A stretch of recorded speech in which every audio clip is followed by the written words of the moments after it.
So ఇందులో different shades of characters ఉన్నాయి and it's not easy doing periodic kind of characters. So what was that challenge that you took while doing that character? Challenge అంటే ఇప్పుడు నేను ఎట్టి పరిస్థితిలో నాకు వచ్చిన ప్రతి సినిమాని నేను ప్రూవ్ చేసుకోవాల్సిన ఒక స్టేజ్లో ఉన్నాను నా కెరియర్లో.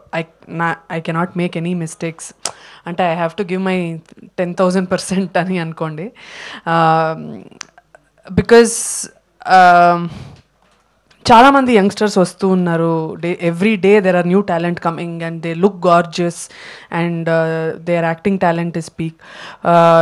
నన్నెందుకు కాస్ట్ చేయాలి అని అనుకునే ఛాన్సెస్ చాలా ఉంటాయి. సో మనకున్న ఒకటే ఏకైక ఒక ఏమంటారు అది, ఇట్స్ లైక్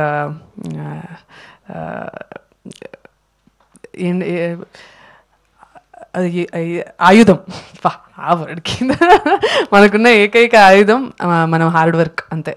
సో అది మాత్రం వదులుకోకుండా నా వర్క్ మీద 100% ఫోకస్ పెట్టి చేద్దామని ఒక మైండ్ సెట్లోకి I made sure that whatever challenging roles come I have to give my 1000% అన్నట్టు ఫిక్స్ అయిపోయాను. సో ఇంకా నేను చాలా థియేటర్ చేశాను యాక్చువల్లీ. చిన్నప్పుడు I acted in a lot of నాటకాలు అదంతా చేసేదాన్ని.